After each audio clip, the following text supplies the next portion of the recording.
It looks good, doesn't it? I think it looks absolutely brilliant. The wife took it out to the shops. The butcher came out and said, love the car. Oh, well. He didn't get in it yet. That's interesting, I think.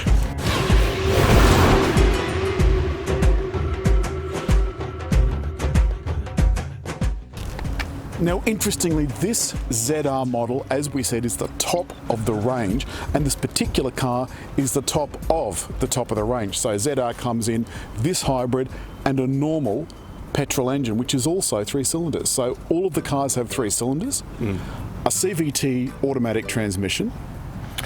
With the hybrid, they slightly detune the engine, but you've got the electric engine to add some extra oomph. And it's 1.5 litres, so it gets its power more from its size than obviously not having a turbocharge. So have a look at that. That's actually quite small considering. This is the 3-cylinder petrol motor. This area is the electric motor. Now, as you quite rightly point out, David, there's no turbo on that. So the important point is, together they put out about 85 kilowatts. If you don't have the hybrid, it's about 88. They've allowed this car to have better fuel consumption, down as low as at 2.8? No, well, in the urban areas, yes. 2.8 litres per 100 kilometres. And overall, it averages 3.3. It's interesting. Out on the open road, it's a little worse. Because this car has taken the place of Prius C, the car that was very slow selling. They hardly sell any Priuses at all. But now, hybrids, they're selling 4,300 a month. That's because there's a RAV4 hybrid, a Camry hybrid, a Toyota Corolla hybrid, and that is the problem that I have with this car. The price. Oh, yeah. So this particular car, when Toyota started their presentation, the first thing they said is we're not moving up market, we're not premiumising it. Then they promptly proceeded to tell us that there's now no model of Yaris under $20,000. So David, get into the back. Now I want you to, oh dear. Now that's a very, very small door.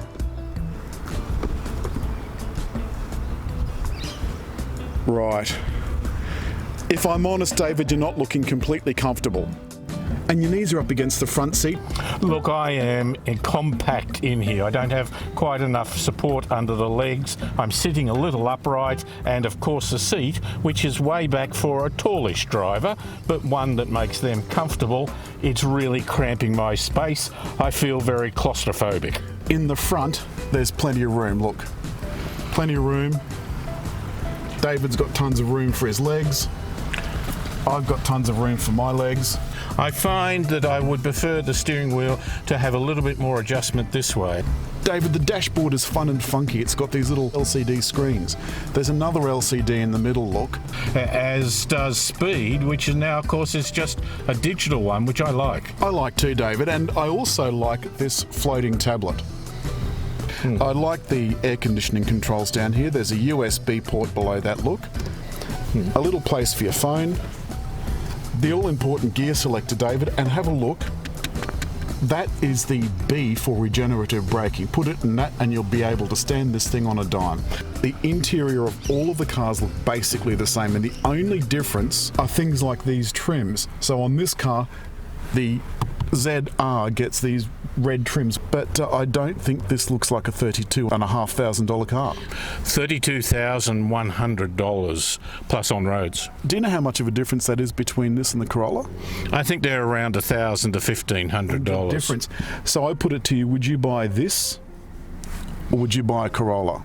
But let's talk about some of the extra things you do get. For example, there's an airbag between David and I. So if we're in an accident and we get zoomed sideways, we won't conk our heads. You can just see the heads up display there, David, and it comes out of this little hole in the dash. I've got to say, it has a lot of information on it, including this car reads road signs. So it will put up temporary road signs, which but we've may seen make that not work. We've seen you turn out in the middle of a road sign zone and it still says you're doing 40 when in fact you're in a 110 zone. And of course you've got the problem with school zones as well. It'll read the 40k sign. Let's have a quick look at the infotainment system. This is the standard Toyota infotainment system, not a terribly big screen, and the hard buttons down the side. Fairly quick to respond, and of course now, thank goodness, Toyota is finally in the 21st century and they've got Apple CarPlay and Android Auto. The sound is not too bad. Do you know what? I've got a prediction. I think Toyota will drop this car. I think they have priced it out of the market because there is no way anyone's going to buy this over a Corolla. Let's see if our opinion changes once it's actually moving. It's not really one for a long distance touring. It's for around the city, for relatively low revs, for efficiency, for two-seaters at the front rather than anyone really in the back. It is targeting a very specific market. Well, I think that's why they're going to sell so few of them, because it is going after a small market. And now, listen, while we've stopped, David, there's something I want to point out. What do you notice? That it's quiet. Because the engine has stopped. The petrol engine has stopped completely, something that electric cars do. So this is now in pure EV mode. Okay. So we're pulling out onto a main road now, and you can hear there's a bit of a hullabaloo from under the bonnet. Quite a hullabaloo, actually. But that wasn't full acceleration. That was very little acceleration. Gee, I tell you what, there's a bit of noise coming into the cabin. A bit of tyre noise. Because it's the ZR, it has the lowest profile tyres. So you'll find these horizontal expansion joints, it's a bit like going down the railway sleepers. Boom, boom, boom, boom, boom. You can't put the cruise on because I'm in regenerative braking, rookie mistake again. And I can feel that it's definitely steering me in and around the lanes. The lane centering is quite strong. The force is strong with this one, Luke. You're not my father. I'm not, well, no, some would argue I'm old enough to be, though, you know. So all of this information is available to me on the dash, so the car's telling me what I'm doing. I like the information readily there, particularly including its estimate of what the actual speed limit is. I don't like having to search a big screen to try and find it. This has it here, but it actually is down on the right. That's wrong, David. It's not 110. That's coming from the navigation system. The navigation system was telling us it was 110, and that's 100. Yes. So it was wrong, but the one displayed on the windscreen was right for a change. It was telling me that that was saying 100. That was saying 110. So we're getting contradictory information. Do you have to average them? So 105, you reckon? That'll work out well in court, won't it, my lad? Now we are at highway speed. The ride is okay.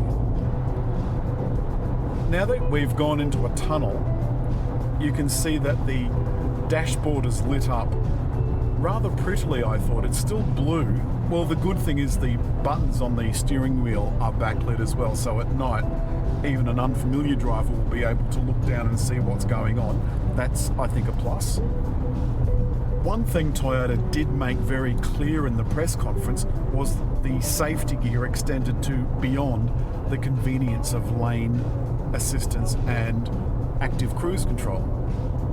It had a cross-traffic alert, so if you're particularly in a parking area or even backing out of a street, if it detects something coming across the back of the car, it will beep at you, which I think is good. But that also, it has that similar technology in the front. So if you're coming to an intersection, it will also warn you if there's cars coming either way. I think that's amazing. Particularly turning.